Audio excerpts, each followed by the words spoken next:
Hello, everybody, and welcome to Tuesday's edition of Big Blue Kickoff Live, right back here in East Rutherford, New Jersey. It's good to be back. John Schmeelk, the big man, Howard Cross with you. The phone number is 201-939-4513. Howard, good to see you, man. It's good to be back. Good to be back. How was Indy, man? It was good. St. Elmo's was delicious. Fantastic. The fiery shrimp thing, you eat that? No, you know what? Last Friday, right before we left, my 10-month-old brought home the norovirus or some kind of stomach flu. You didn't want to try it? No, it took me down for like a day and a half. Oh, no. So I wasn't good until Sunday morning, and I kind of felt fine then, but it took my stomach probably till Thursday or Friday to be able to eat what I usually eat. So you're a patient zero there. No, I was no longer contagious because I hadn't had a refunding for about 48 hours. But I did not think my stomach could handle the shrimp cocktail. That's not all that couldn't have handled it. I also did not consume an alcoholic beverage till like Thursday night. It was one of those things where I was just being very careful the whole week because it was a lot of work. Yeah, it was not fun. Anyway, big show today, folks. The franchise tag deadline comes your way at 4 o'clock today. Obviously, that's significant for the New York Football Giants, who, according to multiple reports, and according to Joe Shane last week, talking to the media, is engaged in serious contract negotiations for a long-term deal with Daniel Jones.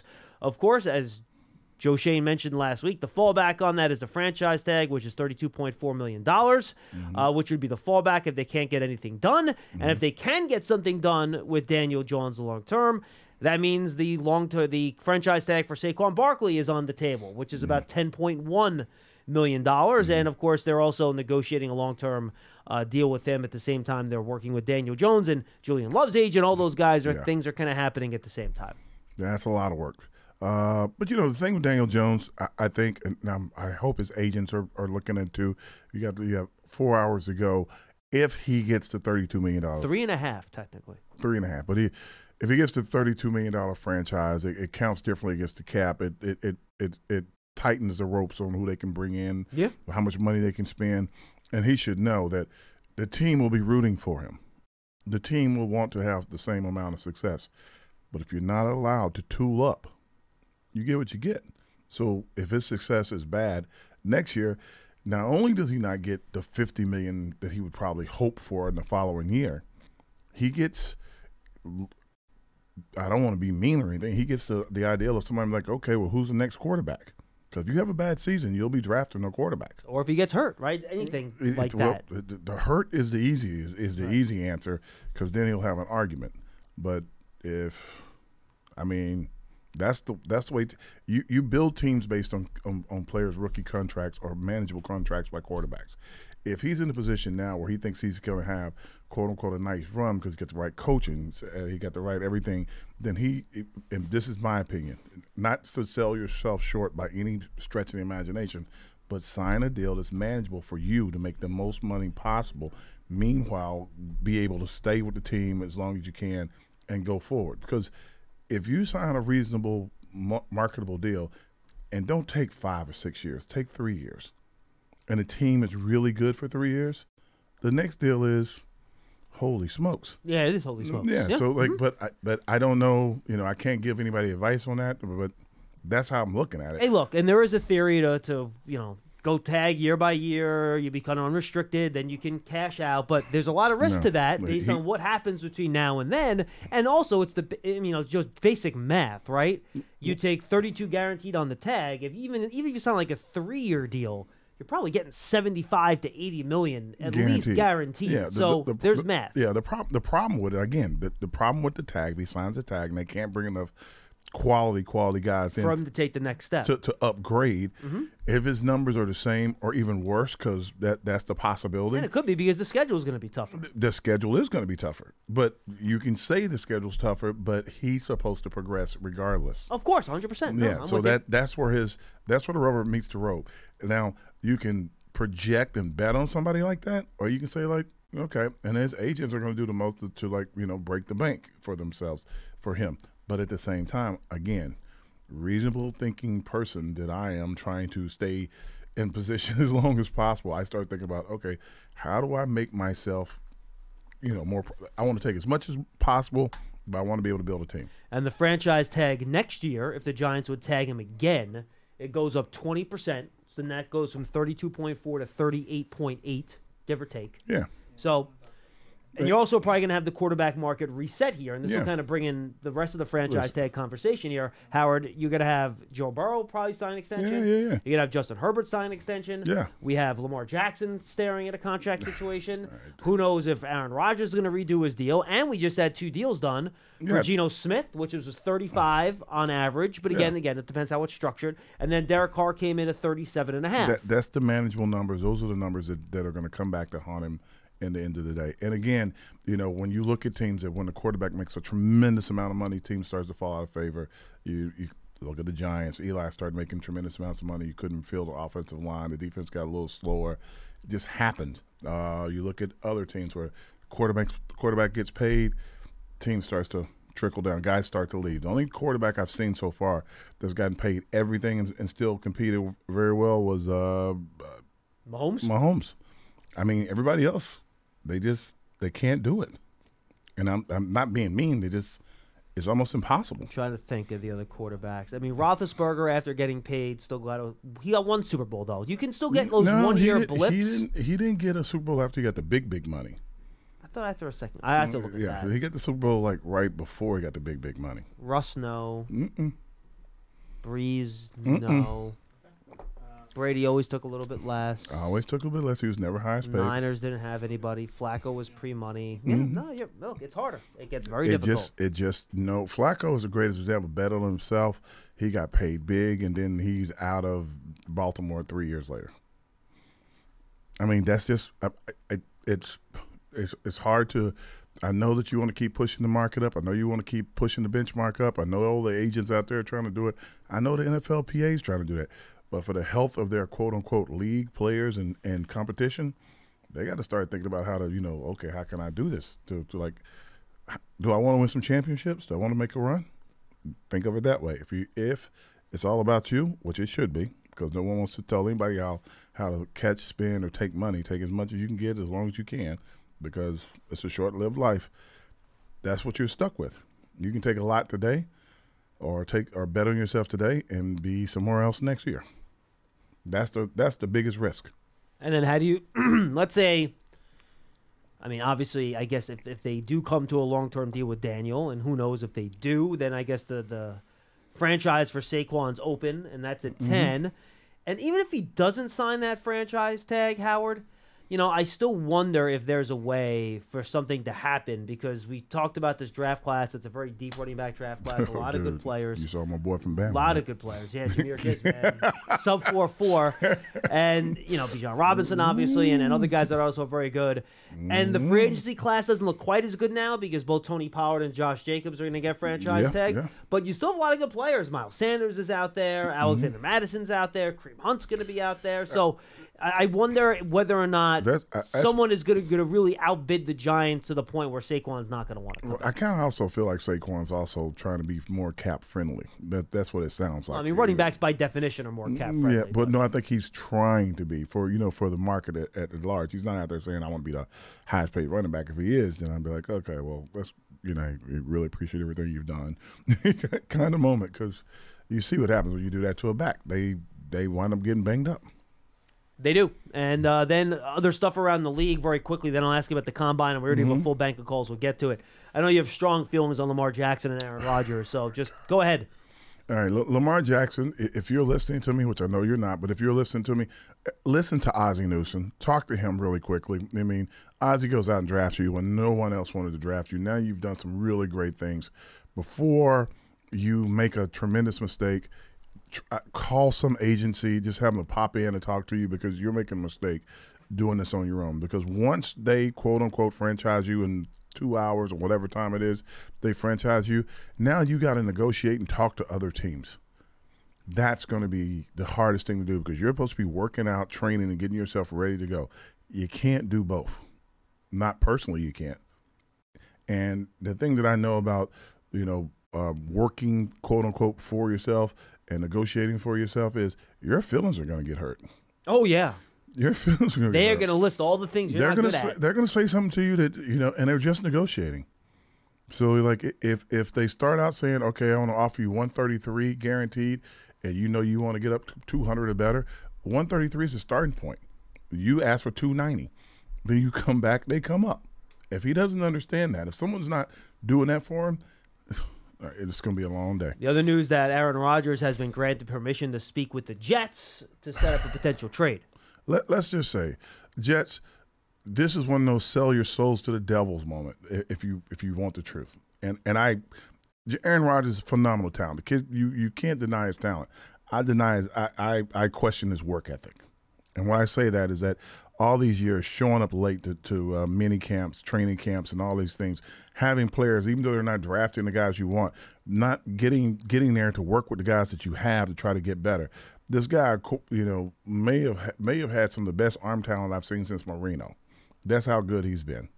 But he has not put the extra work in, as from a bystander, for someone looking from the outside, to put himself in position to win a Super Bowl every year. He had good enough receivers last year. He complained about them for the first half of the season. We went to London, and that was before. That was after not showing up to work with them in spring and summer. We went to London. People are like, man, I hope we have a chance against. I'm like, dude, that dude, he don't even know who those receivers are. He's meeting them in the locker room. They're like that. Well, he's Aaron Rodgers. I'm like, I don't care who he is. If you don't work with your guys, football's a really, really interesting sport. You need all 11 people to be on the same page. On the offense, all 11 on defense, all 11 on special teams. If you have the guy that, quote-unquote, touches the ball every time, not in sync with everybody, I don't care how good he is. It don't work that way. All right, folks, make sure you go subscribe to the Giants Huddle podcast. We had great interviews in Indianapolis. Daniel Jeremiah, former quarterback Jim Miller, Charlie Weiss, former Giants offensive coordinator, Greg Cosell, Cynthia Freeland, Matt Miller from ESPN. A lot of good Giant Huddle podcasts. Go subscribe. We have a Combine review coming up tomorrow. Then we'll start getting into free agency stuff right here on Giants.com and the Giants mobile app. Before we get to the calls again, we got a full bank. Howard, just real quickly, I know you're probably tracking all your Bama guys and everyone else at the Combine over the weekend. Takeaways. Takeaways. That quarterback from Florida was phenomenal. Wouldn't draft him, but phenomenal player. I mean, he's basically a more athletic version of Cam Newton. He's more athletic than anything you've ever seen. But he's 2 years away from being quote unquote NFL ready. And I don't disagree with that. No offense to him. That jumped off the page to me. The DB from Oregon, Christian Gonzalez, tested off the charts. I was amazed at him. I don't even remember him playing that much. I think the first game of the season, I think Georgia got after him a little bit, but that kid was impressive. Smooth in drills too, man. Just incredible. Will Anderson, of course, looked good, looked great. I thought that was pretty awesome. He's much bigger framed seeing him in person than I thought he was. He's a big kid, man. He's a legit dude. He's a dude. Gibbs, a kid from Alabama, looked great. Was very impressed with him. Your tight ends looked really nice all weekend, man. The tight ends were very impressive. And watching the D lineman from Pittsburgh run that fast. 4.61, I think he was. I was like, I was more impressed with the Northwestern defensive tackle that ran the 4.49 at 280 pounds. Can you imagine a 280-pound dude running a 4.49? I don't know what has happened to our football was about football for the longest time. Now I'm just watching athletes. These guys are fun. I hope they know something about the game because they're not going to get a lot of practice time in the NFL. It goes back, Howard, to what you always talk about, right? And I think it's related, and I don't want to get on a tangent here, but I think these unbelievable times is why we have so many injuries. That these guys are so highly trained, their bodies can do such unbelievable things. It's just very hard to sustain those things for a long time without getting hurt. Well, you have to also remember, and I tell people this all the time, you have to also remember that the Combine has now become it's a big, huge moneymaker. Oh, yeah, it's a business. And forget about the Combine itself. Think about all the camps and all the clinics and everything. Trainers, all that They're stuff. They're all making money. And these guys go from running, he's running a 5 flat, now he's running a 4.7. And they make those kind of jumps and those kind of leaps. Now, once you train your body to get yourself into that position and to do all that stuff, do you mentally let it go? Because that's what I would do, and go back to training for football. Or do you yeah, man, I'm running the 4.6 now. I ain't never run that fast before, because that really doesn't help you play football, whether you know it or not. You still got to do the football. Yeah, because a lot of that's just technique, starting the right way, and all that sort of stuff. Right? And it's not and it's not relatable. Correct. And that's the thing that I worry about. And I think guys probably continue to train in that fashion. I think they still use those moves and use that the way they release and all this other stuff. And then all of a sudden they get on the field and they try to stop when they're barely moving their feet. And their knees are like, hey, nope. You moving a little too fast for that. Like, I don't know where you think you're going. And, of course, we will track during the show for you any news that comes out. Jonathan Jones will not be franchised by the Patriots. Doesn't look like the Eagles going to franchise tag anybody, according to various reports. So we'll keep an eye on this. Make sure nothing else goes on or happens as we go through it here on Big Blue Kickoff Live. All right, let's get to the phones. We'll start off. We'll go to the BK. Say what's up with Dan. Dan, what's going on? What's up, guys? How we doing? I just had a couple points, one on draft, one on free agency / Sure. Daniel Jones. For Daniel Jones, isn't this almost the exact situation franchise tags are made for? Meaning, you have a guy that played really well 1 year. You're not really sure at this point if he is the guy long term. You tag him for another year, you see if he does it again, and then you invest long term into it. And yeah, sure, it'll be more expensive next year, but isn't it less of a risk to pay somebody that you know is good more money versus paying somebody that might not be good a little less money? Yes. Look, that's one way to look at it. Another way. That's the exact way to look at it. I think it's fair. Here's the problem, and I want to make sure that you understand what I'm saying. I know John's saying something. Excuse me for cutting you go ahead first, please. It's not that that's what they're trying not to do or to do. It's the regime before them has spent so much money that they're trying to get money back to rebuild the team, right? So as they're trying to rebuild the team, the franchise tag cost the team the $32 million hit this year. It reduces everything else. And this is not Daniel's problem, by the way. Daniel's doing his own thing. Right. So the $32 million costs everything else. So you got to figure out how to negotiate with everybody else on what's left. If you give him a contract, you can kind of work the numbers where it's not a $32 million hit to the cap. Right. I guess the question that I would ask, Dan, and yes, I agree with your concept 100%. Don't disagree with any of it. Would you rather do like a 3-year deal that you can get out of after 2, but you have a lower cap number in year 1 where you can add more? For sure. So, for sure. That's kind of the balance. I worry about like a 5-year, $205 million deal, like that for me might be that for me might be a bridge too far. But again, if you can negotiate that contract where you can get out early in the deal without it killing you, then you know what, maybe that's okay. It all depends on how the thing's structured. Negotiate a 4 or 5 year deal, you can get out in 3 years, and then you're good. And to you guys' point, I mean, let's say that he does get the tag. Do you think there's enough? Are there enough moves to be made to free up a little bit more space? Maybe Leonard Williams restructure. Maybe I don't know. Do you think if it came down to the tag that there are moves to be made to still be able to maybe get some more players in here? I mean, obviously one thing that's already been reported, you have the Kenny Golladay thing, which you can do obviously. Yeah. That can create some more space. And then, Leonard Williams would have to be an extension. So you wouldn't just take a pay cut straight up. It would be an extend and then reduce the number.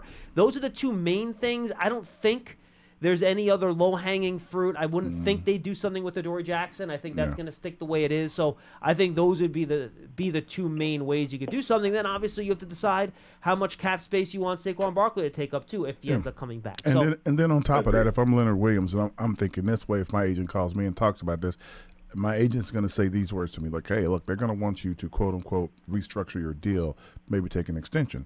Like, we're going to ask for the most in this extension because Daniel shouldn't have any bearing on your money.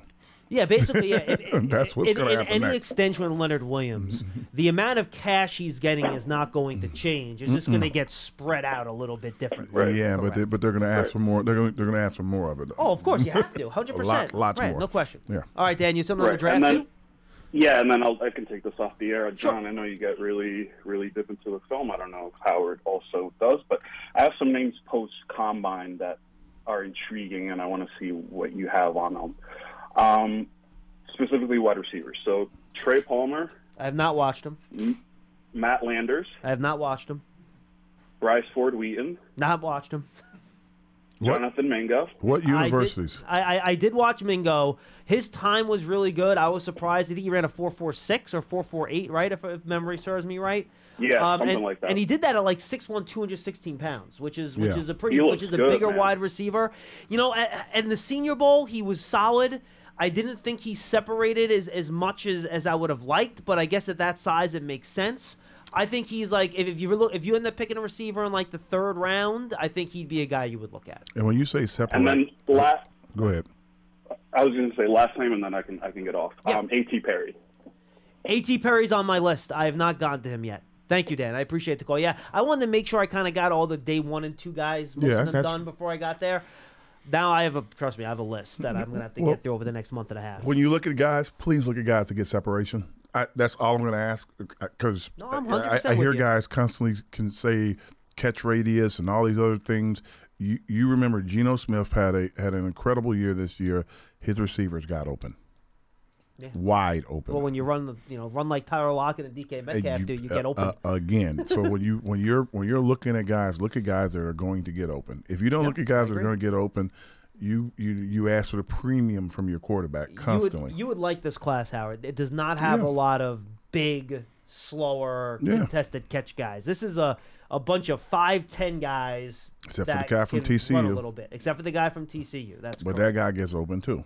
He does. Yeah. So he didn't run though in Indy. No, I wouldn't have run. No, looking at that class of guys that are standing around, they're going to be some 4-3 numbers. I'm not putting that on display against some of those guys. And then he's going to show up at TCU and they'll run the 40-yard dash at 39.5 yards, and he'll be rocking and rolling. Yeah, he'll make it work. They'll make it a little downhill, so he can get some momentum going downhill. He'll have spikes on. It'll work out. All that stuff. 201-939-4513. Let's go to Aaron in Charleston. He's up next. What's up, Aaron? What's going on, gentlemen? Thank you for taking the call. Thanks for calling. What's up? I wanted to talk about Darnell Washington. I think this guy is a perfect fit for the New York Giants in the scheme that we used last season. Like, we had moments where we played extra offensive linemen, and effectively that's what this guy has been in the run game for Georgia. Now, Aaron, they did that. The Giants did that early in the year last year. They went away from that the second half of the year, though, in large part. They didn't use Nick Gates and the other offensive linemen later on in the season? Not nearly as much, yeah. Early in the year, they used more big people. As they went along, they used less of that. Right, Howard? Yeah, they did. Fair enough. Just teams started loading up on it, and it's just hard to get away, get through it. Yeah. Right. Well, that's another reason why I think Darnell would be a great fit for the team, because he's more than just a blocker. I mean, looking at the guy with his size, and he seems like someone who would get a lot of pass interference calls, and he seems like perfect for the red zone. And I mean, with his athleticism, I didn't realize he was that athletic a player till the combine. Mm-hmm. I knew I'd seen him hurdle a guy or two, but not running a 4.6 or with the vertical jump and things. Oh no! Look, Aaron, look, you're right. Huge. He had a ridiculous workout. See, when I look at the tight end class, and I love it, and we're going to talk a lot about tight ends this offseason. Yep. Right. Potential picking at 25, second round, whatever, because it's a great class.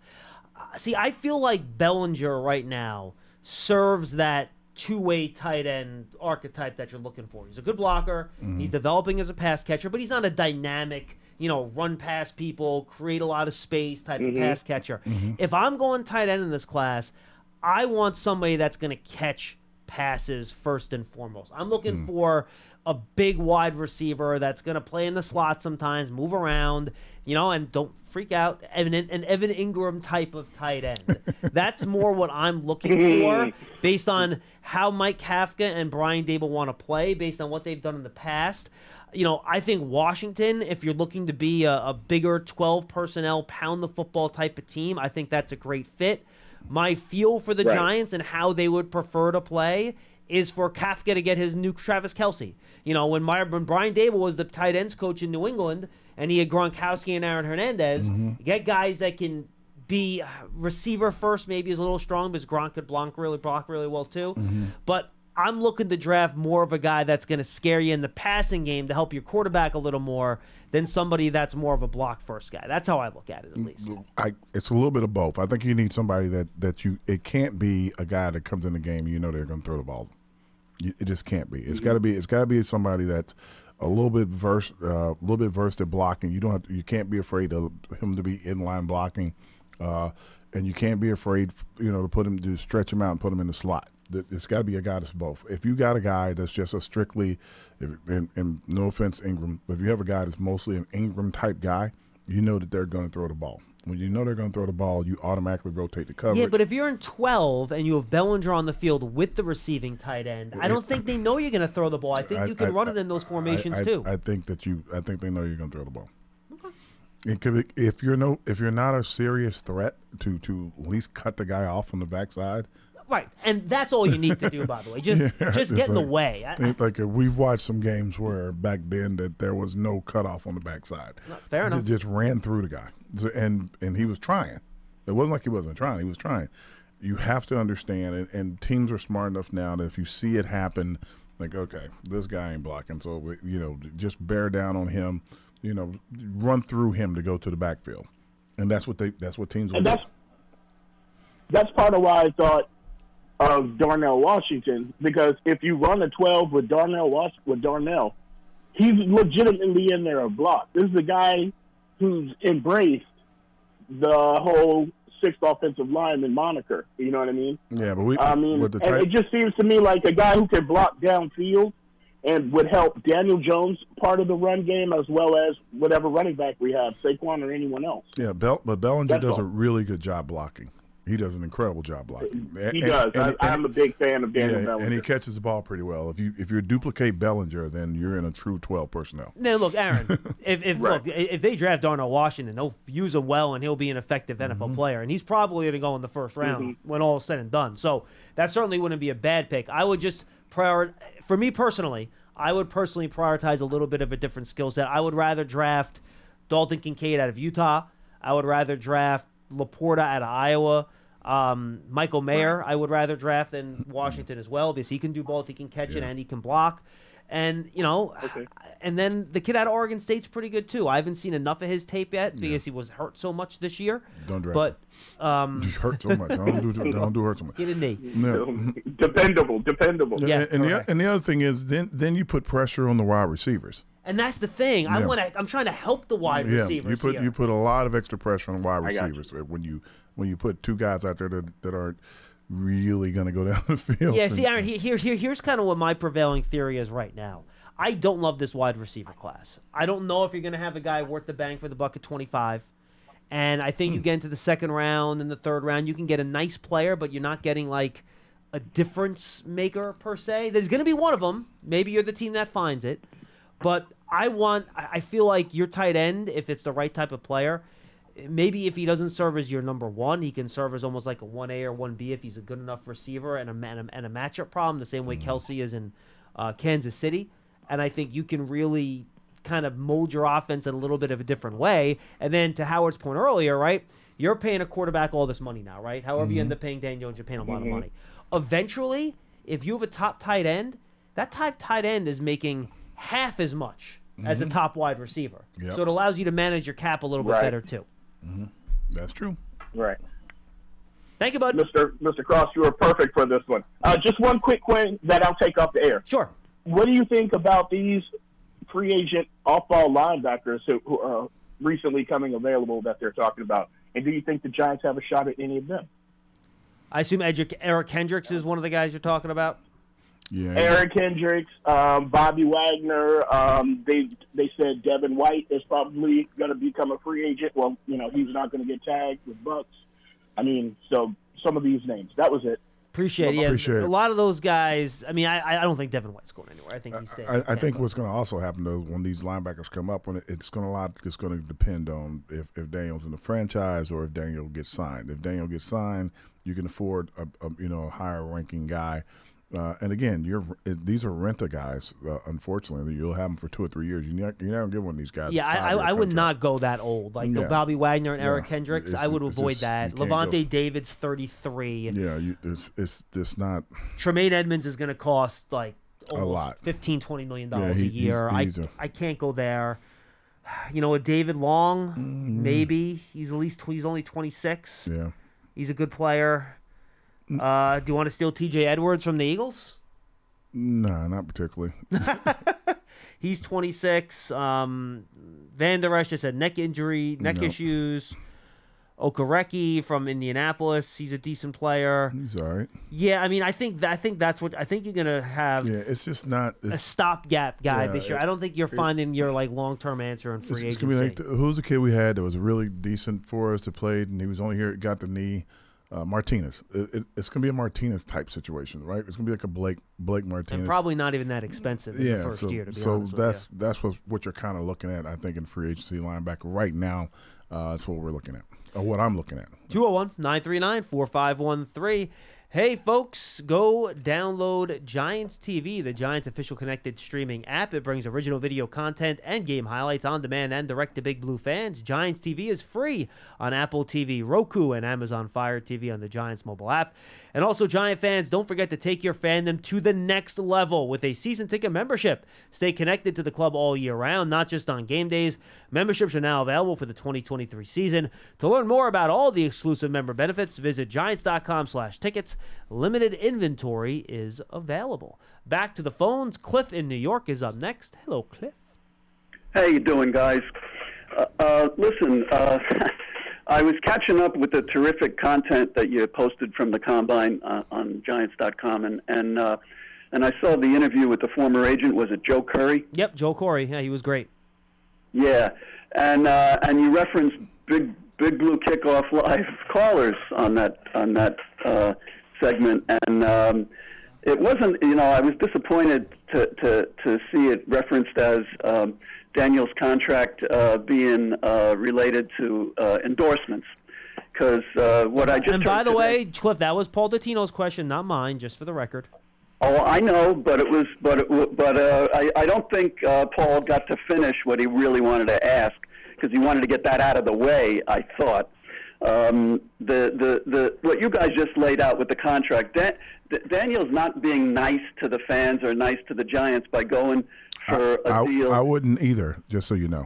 No, I wouldn't either, just so you know. No. It's still doing what's best for Daniel when you outline that shorter-term deal. And the guarantees in a deal like that are very, very substantial, and we assume. So the question becomes, why is that so hard for anybody to see? And the fly in the ointment seems to be that the agent's on a commission basis and has a fiduciary responsibility, yada, yada. The agent only makes 2.5%, just so you understand what NFL agents make. Well, and Cliff, I'm sorry, Cliff, go ahead. Well, okay, so what I'm getting at is when I was finished digesting that, it's to say that Daniel grows with the team that way means he grows in value also, and that you guys have pointed out that his next contract would be a Lollapalooza.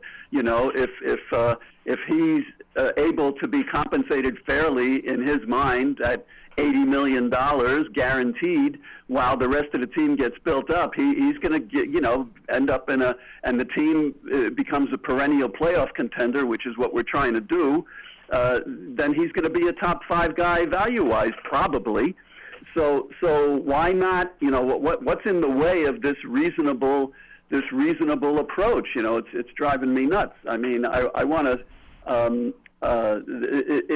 It isn't. Right behind one of those segments, you guys posted also Daniel after the Eagles loss, the interview in the locker room, and they asked him about the contract, and it bothered me. He said, well, that's beyond my control. Now, I have no idea what exactly he meant by that, but what I'm thinking is maybe there's a need for players to have another lawyer between them and the agent, and that lawyer works on the more conventional basis of an hourly fee, and he's going to be the one that hopefully transmits the kind of point of view that you just gave. Hey, Cliff, let me do this for you. You ready? Okay. Last year, Daniel had a pretty good year. Yes. What happened to him the year before? At the end of the year. The end of the year. Do you remember? I'll remind you. End of the year. He was injured with a neck injury. He was injured with a neck injury, like a don't talk. Listen, a serious neck injury. Well, the serious neck injury, which means that if it didn't work out favorably, he would have been done. Correct?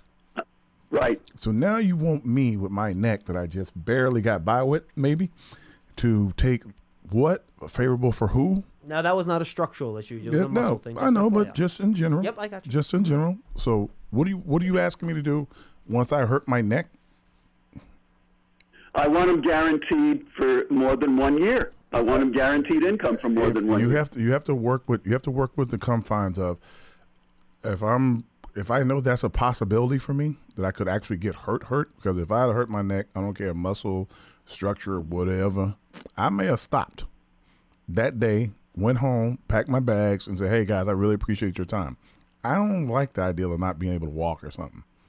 You're asking a guy to play with his body, right, that runs hard with his body to be, for the long term. Hey, long term, if I make a lot of money, I made a lot of money. I might get beat up a little bit, but I'm getting paid for it. And when I think that factor then, combined with the franchise thing, I think, Cliff, I don't want to speak for you, but I think that's why, you think there should be able to find the middle ground where Daniel gets his money, he gets his big guarantees, right? So he's financially secure, but he also isn't on the tag, so the Giants can find a little bit more flexibility. I hate to keep doing this. I've been through a divorce. I know how the lawyers work. I've been through a divorce. I know how this works. You never ask for anything reasonable. Yes, that's the point. That's exactly right. You've been reasonable. You were reasonable today, and Paul's been reasonable, and the hosts have agreed with you guys.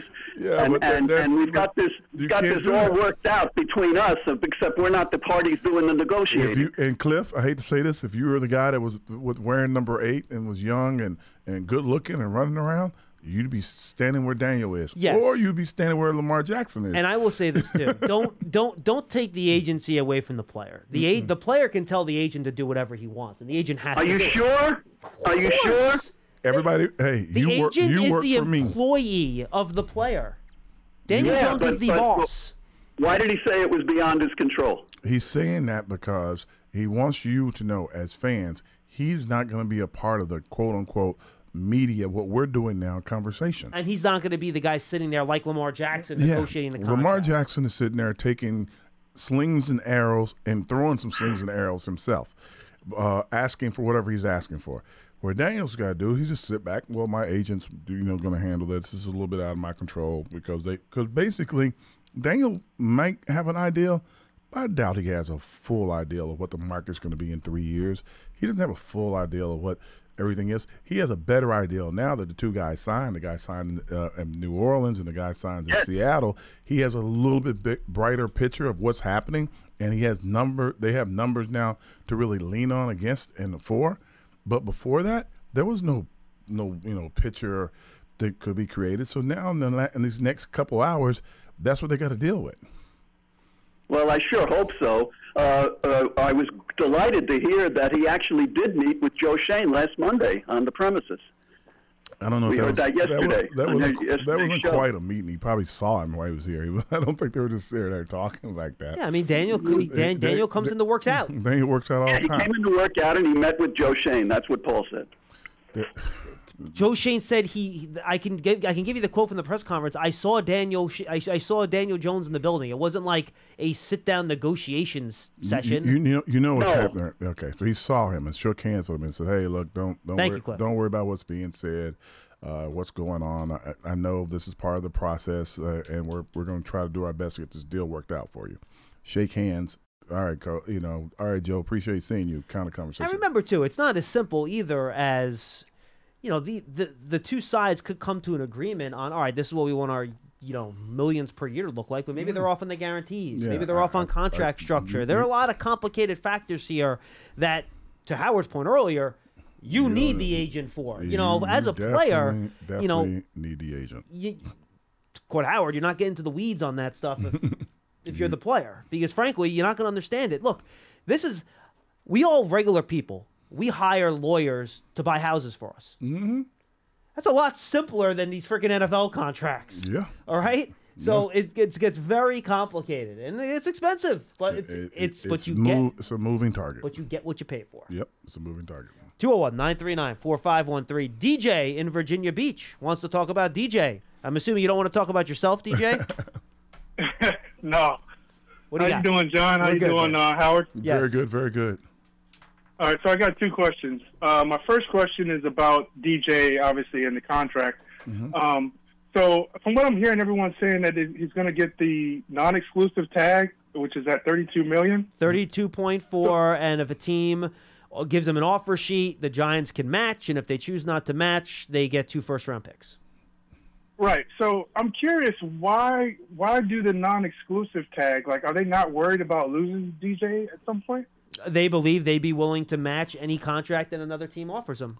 And in all fairness, to DJ, if someone's going to give up 2 first-round picks, I may have to see where they're drafting, right? Because you make it when these teams that have two picks that wanted DJ, and I don't think that's going to happen. And also, fictitious. And again, this is not a shot at Daniel. I mean, I don't think a team is going to be willing to give up 2 ones and pay $40 million a year. Yeah, but if they did, again, if they did, if as a Giants, I hate to say it, you'd be silly not to take it.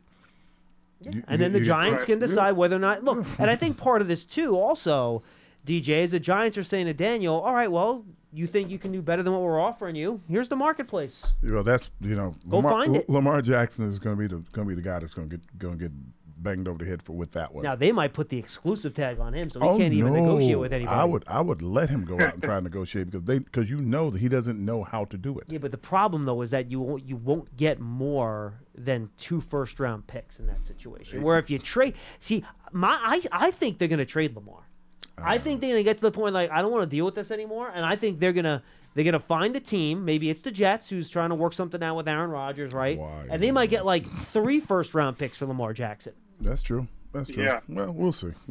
Anyway, back to Daniel. Yeah, you definitely get more in a trade.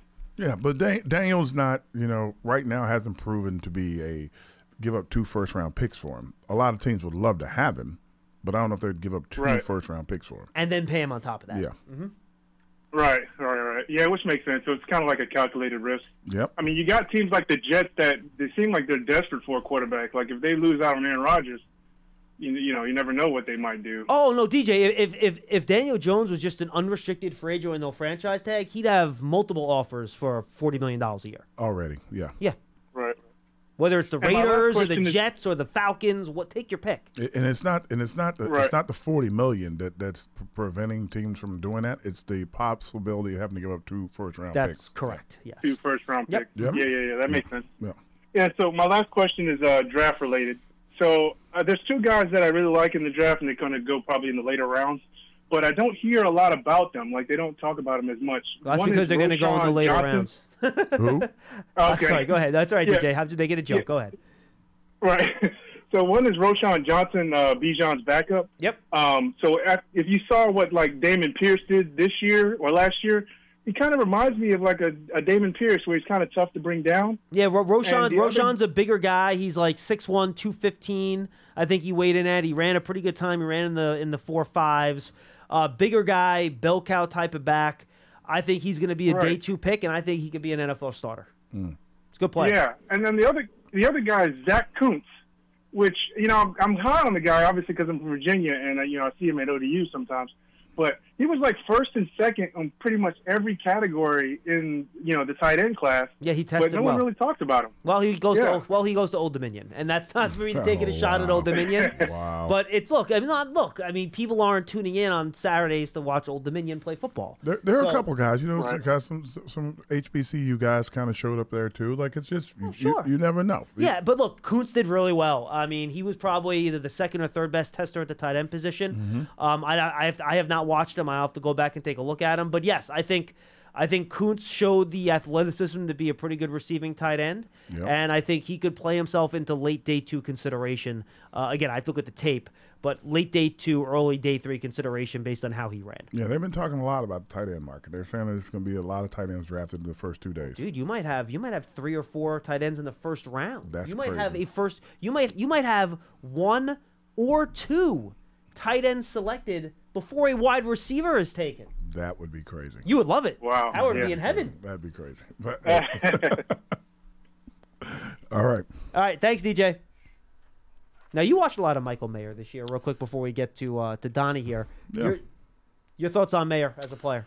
I think he's a good player. I think he worked really hard. I thought for a guy his size, he ran pretty good. He ran really good routes. He had, the thing about what I keep harping on, he created separation a lot, right? He created separation against linebackers. He created separation against safeties. They even put corners on him from time to time, and he ran good enough routes to separate from them. He's not super fast, but he's a great route runner. He's a great, quick, innocent space kind of guy. Kind of reminds me. He reminds me of Witten a little bit. I'm about to say a little bit of Jason Witten back in the day. Just a bigger body guy that when he changes directions, almost like playing basketball. He knows how to get open. Trying to get open for the basket. That's what he looks like he's doing. He's not going to blaze and run by you down the field, but you got to get in front of him. You got to cover him.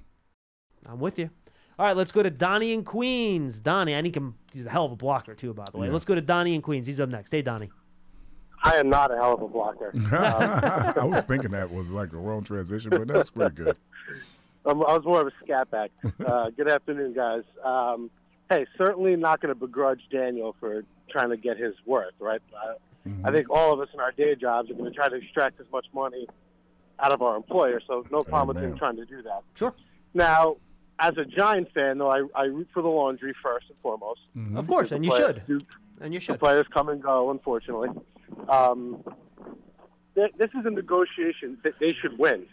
And the last regime, losing negotiations was something that happened a lot. Between the way Leonard was acquired and how they had to sign him, the Solder deal, Kenny Galladay, who were they bidding against in that war?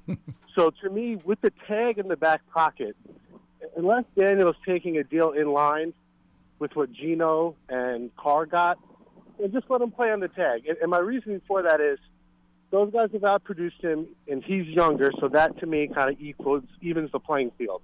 His upside and his youth kind of bridges the gap on the production. So that's where I would go with that. And I got to go real quick, so I'm going to just make this last comment, and then I'll listen. But I understand you don't want that money on the books for 1 year. But I'm sorry. The cap is always rising. There's always future years to push money down. It shouldn't affect them that drastically this year if they have to operate with him on the tag. So I'll hang up and listen, guys. Thanks, Donnie. Go ahead, Howard. All right, so devil's advocate for everybody who keeps saying about Daniel Jones and the money and who he played, who got better numbers and all this stuff. We're talking Geno Smith and Carr. Carr got cut, right? So, that Daniel's outlasted him, basically. Geno had a good year after 8 years in the league or 7 years in the league, so I would go argue that. But if I'm really going to argue, this is what I would argue. How much money did Russell Wilson get?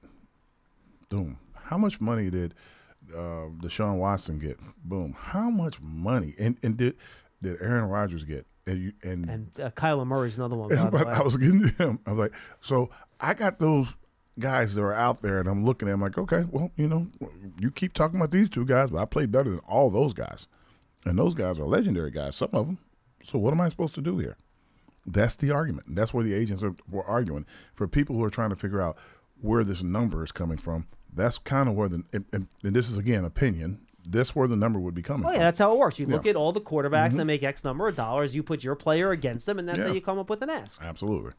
And then the Giants come back and say, well, hold on a second, your more stats are in line with this guy, this guy, and this guy, and they make less, and that's when you try to you can say your stats in line with, or you can say, like, okay, well, put my stats up against those 3 guys. Exactly. And that's where it goes. And then the Giants say, well, those are bad contracts. Those are cautionary tales. Those aren't models. And then they go back, you know what I mean? Yep, so they go back and forth. It's just kind of how the negotiation works. Yep. All right, let's go to Scott in New Mexico. He's up next. Hey, Scotty Doo. Hey, guys. How you doing today? What up? Just FYI, I was listening to NFL Network. I don't know what it means, but they said that Daniel Jones and Joe Shane are in the throes of finalizing the contract for him. This was about 2 minutes ago, so I don't know what that means at all. Okay. But I just wanted to let you know. I'm just watching Bryce Young on NFL Network, so I'm not really sure. Okay. On the Derek Carr situation, before I get to my main question, on his deal, he got $60 million in guarantee money on signing. Mm-hmm. Do you see a certain can you see that kind of a deal for Daniel Jones as well, where he would get guaranteed money in the beginning? Oh, of or course. does that not work? That's how the contracts work. It's Scott. Okay. I would say go and listen to the interview with Joel Corey at the Combine last week, and we went through into all the details on guarantees and stuff like that. So go listen to that. He'll do a much better job explaining it than me. Basically, he said if you're signing a 3-year deal worth like 115 or 120, you want 75 or 80 million of that guaranteed. Okay. Mm-hmm. My main question is really regarding Saquon Barkley. I know he's a known commodity. There's a lot of great running backs, as you said, in the draft, but he's a known commodity. And I was looking at the highest-paid running backs in the league. Obviously, the guy from San Francisco, Christian McCaffrey, is the highest-paid right now.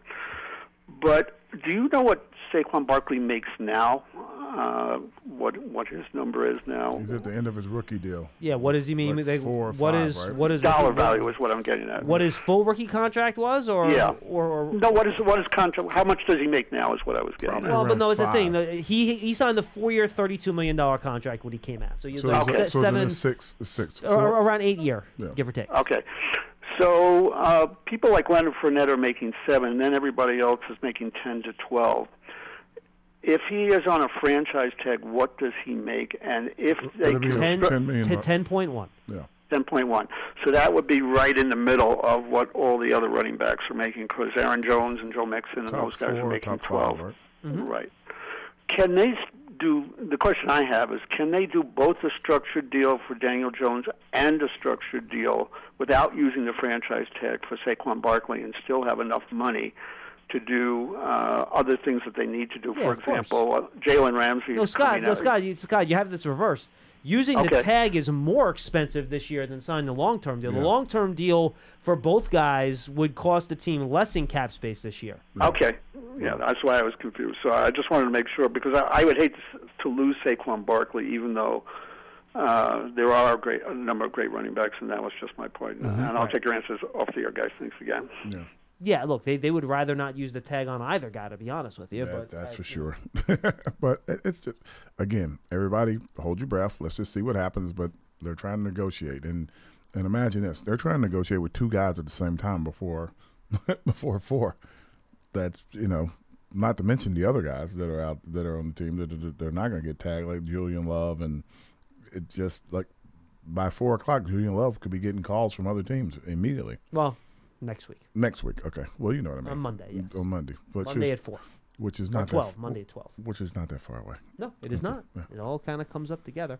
And we had NFL Network on. We saw them talking about the Daniel Jones thing, so I don't know what the quote was. But the fact that nobody's put that up on Twitter yet, that a deal is imminent, that would tell me that the deal is not imminent.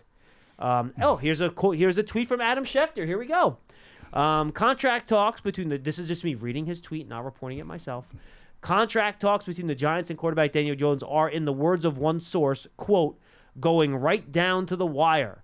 The deadline for the Giants to tag him is 4 p.m. Deal must be done by then, or team plans to put the franchise tag on his quarterback. So that's like me talking to my son. Did anything positive come out of that comment? Did they say anything new? And then Mike Garafolo with a report here, his tweet. The video is with it. In fact, Pearson, can you do me a favor? Can you bring up Prod here? I'm going to see if I can just play this report from Mike Garafolo on NFL Network. They're a sister network. We can play it. No one's going to get into trouble. So here's a report from Mike Garafolo on the contract negotiations. We do. Hopefully this will work. Just a cough button. Here we go. Not so sure about the dinner recommendations, Patrick, but they'll all go out to dinner tonight and celebrate if they can complete this deal by 4 o'clock Eastern. We are inside 3 hours to go now. In talking to sources all over this thing on every angle I possibly can, I'm getting the impression that these sides are hovering around that magic $40 million per year mark. Forget 45. I know you heard 45. You lost your mind. Forget it. It hasn't been 45 in quite some time. 40 is the new magic number for Daniel Jones if the sides can get there. And I know it's important to Jones and his camp. And if I know the Giants, And I know Kevin Abrams, who has been doing contracts for the Giants as long as I've been covering them all the way back to 2004. You want to win on that metric? If that's important to you to get to $40 million, well, we're going to hold firm and we're going to win elsewhere, whether it's cash flow or guarantees. So you can't have your cake and eat it too if you want to get to that magic number of 40. So I believe that that's been a holdup here. It's gotten frustrating for both sides at times, but they are still hammering it away. And you talked about it, Patrick, the fact that they came in, the agents did, to do this in person. And as much as they have talked over the last week, Tom, it seems like it's close enough and they put enough effort into this that I still feel like something's got a shot of getting done here. Hang in there. Not so sure. Hang in there. Hey, it's a great way to end the report. Giant fans, hang in there. I think we've been doing. Did we say this already? It sounds like we said that. Hey, and by the way, I don't want to pat ourselves in the back, but I'll do it anyway. These right 2 weeks ago when we first started talking about this, That's the Howard, number. it's exactly where we had the number in and around. And here's in theory what will happen probably, unless the agent has some kind of hang up or Abrams has some kind of hang up. They'll get to where they are. They'll be just a window shot across from each other, and they're like, okay, we'll take it, and we'll just. And by the way, that's too when the player might step in and just say, all right, fine. Yeah, both sides are going to kind of lose, so to speak, even though no one really lost. That's how I always look at it. Well, look, a successful compromise is one that neither side is completely happy with. That's just so dumb. I don't understand why people do it that way. But anyway, that's what's about to happen. It sounds like something. If they're that close that they're sending out, we're right there.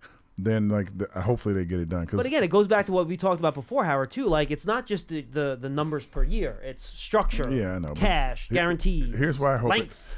This is why I hope it just happens. Because if it doesn't happen, then there's there'll be hours and hours and hours and hours of talk of, oh, he can't play for that. It's going to be what's happening in Baltimore. It's going to be like, you don't want that conversation happening with your team. You don't want that team. Oh, imagine all the drama this year if he's playing on the tag. It's going to be a game-by-game referendum on whether or not they should bring him back the following year. It's going to be a nightmare. And Daniel's the kind of kid that wants to be here with his teammates, and he wants to work with his guys and everything. So you don't want him, his agents got him upset, and he's got to be hanging out a little longer before he gets in. If he wants to make all of his money, he's got to be here every day and do everything. Yeah.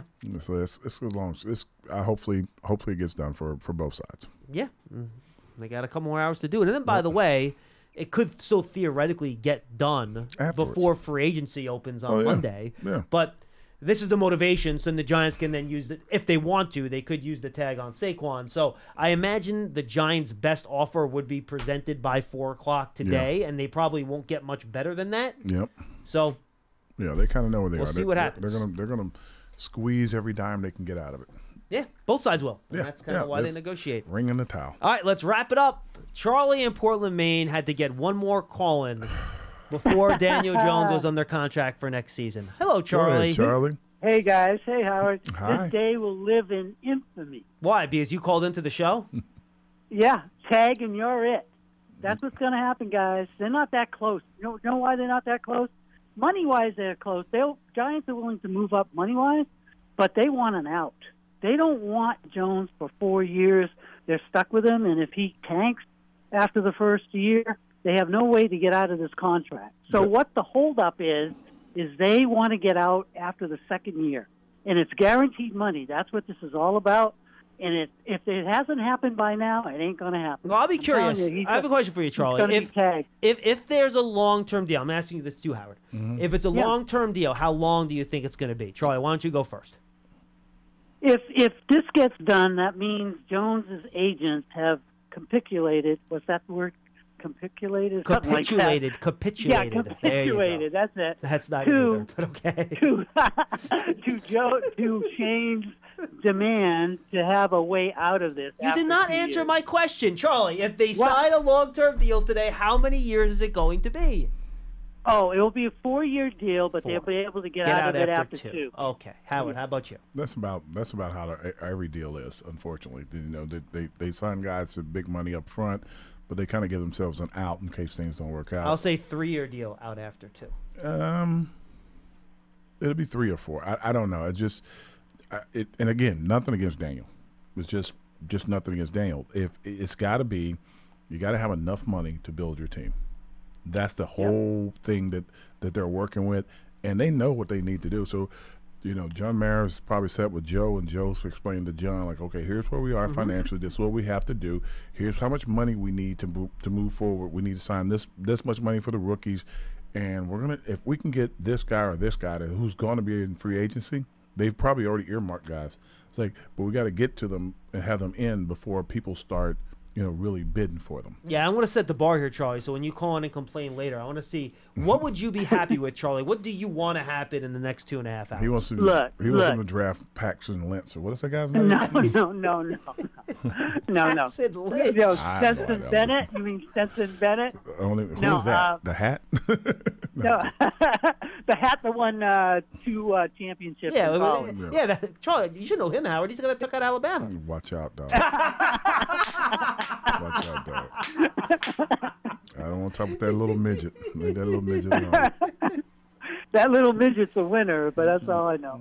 Okay, so Charlie, back to my question. What would make you happy in the next 2.5 hours? All right. What would make me happy is they tag him. They're not exclusive. Okay. He gets to go out and talk to teams.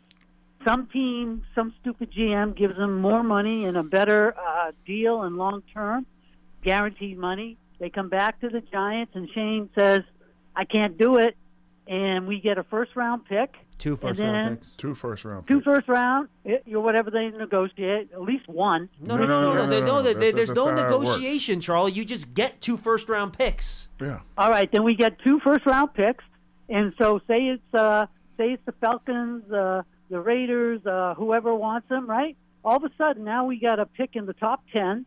We can get our quarterback, our rookie quarterback, whoever they think is. Who do you want, Charlie? Who do you want? Who's a rookie quarterback? Yeah. You want Levis? You want Richardson? Who do you want?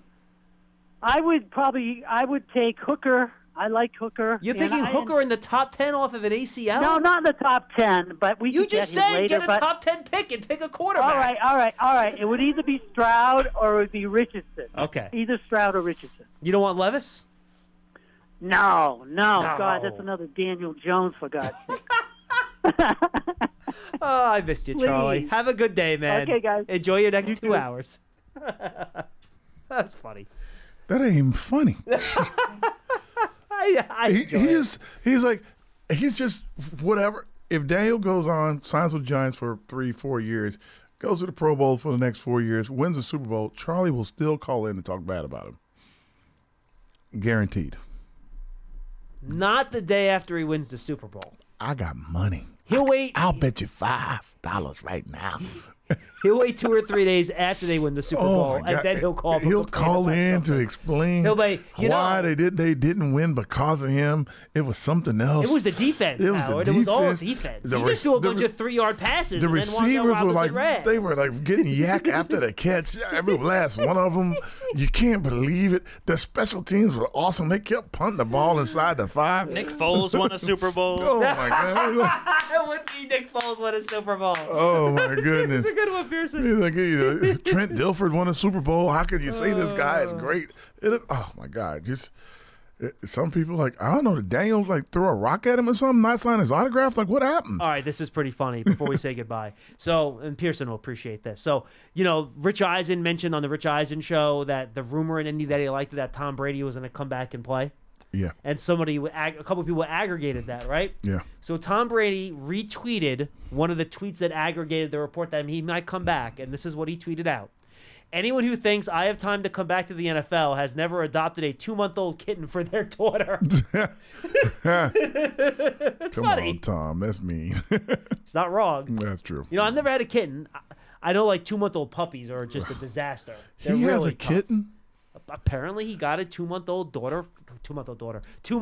kitten for his daughter. And he's a single dude, right? So he gave her the kitten and sent her off to the mom. So a single dude with a kitten. Yeah, that's pretty much what it is. It's like either you're an evil villain or something's wrong. I mean, well, he got it for his daughter. His daughter wanted a kitten. It's nice. I just see Dr. Evil right now. What's No, that's true. I have no idea. Now, do you think? Now, I'm assuming they're splitting custody, right? So, do you think the daughter takes the kitten with her when she goes with the mom, or is it just Tom and the kitten when the daughter's with Giselle? Tom, delete that tweet. Because Because now all I'm seeing is Tom chasing this like 2-month-old kitten around the house by himself, trying to get it to go in the litter box. It quietly. Look at these people talking about my kitten. He's like throwing the Microsoft Surface at the trying to get the kid to get mad. You pooped again. He's throwing the Surface oh my God. Oh, good stuff, Howard. All right. All right, we'll know tomorrow what's going on. I'll be here with somebody, I think. Who am I on with tomorrow? Lance on Big Blue Kickoff Live. So make sure you check us out at 12:30. Lance will be here. He'll be in that chair. A lot lower, but he'll be in the chair. You got like a telephone book? They still exist? How does he get in the chair? No. Honestly, what I do. Do you have a step for him to get into it so he can get up here?